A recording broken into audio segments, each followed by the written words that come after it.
Hey guys, do you want to watch a review of a movie where it's just shots of people's feet and ceilings and lights and doors in a house with a grainy film stock plug-in for almost 2 hours? With inaudible dialogue and purposefully muddled sound? And it's called Skinamarink? Well, fine then, I was just going to watch it in the dark by myself with headphones on anyway. It's Skinamarink!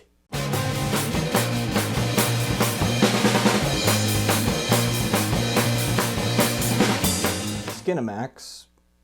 What's this movie called? Skinflint? Skinamarink. Oh god. Is the debut feature from Kyle Edward Ball, a Canadian director. The plot concerns a family of four with two young children. They're living in a house in the mid-90s. And one day the father disappears, and maybe the mother too, it's kind of unclear.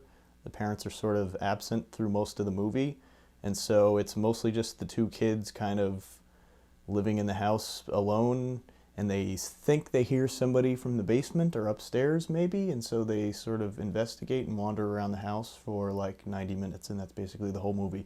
I don't want to hear any complaining though. I swear, if I hear more grumbling back there, mister, I'm gonna make you watch Wavelength. It's pretty bare bones and, dare I say, a pretty bold first movie, though you have to really be in a specific mood to enjoy it. You know what I'm saying?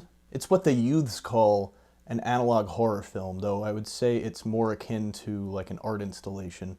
When people talk about art house movies and movies that don't necessarily make logical sense, but you're meant to sort of feel them, this is what they're talking about. There's always characters, but they're almost always obscured, leaving the camera as the main character itself. There's dialogue. It's sometimes subtitled, sometimes not, but it's almost always mumbled and whispered like this.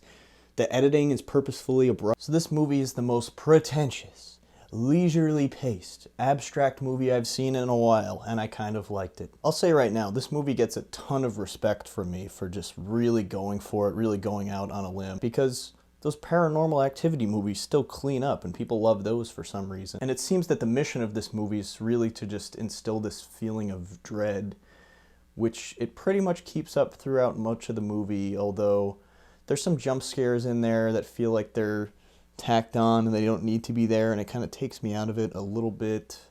I guess you gotta have something, but it's certainly better than having it end like one of those movies where it's a demonic possession and everyone's flying around the room and oh my god, the house is going crazy. The movie's at 100 minutes, which I was surprised that it didn't feel as much of a slog as I was anticipating it to be with the lead up of, I kind of went into this knowing what I was getting into, but nevertheless, could have easily lost 10 or 15 minutes and it would have tightened the movie up and made it a little bit more effective. Now, I certainly don't have any problem with a movie that has slow, methodical pacing, even movies that have static shots that just go on and on.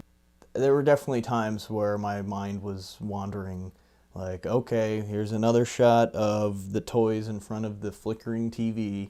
Okay, here's another almost completely inaudible conversation between the two kids. I think the movie plays its hand a little too late in the movie.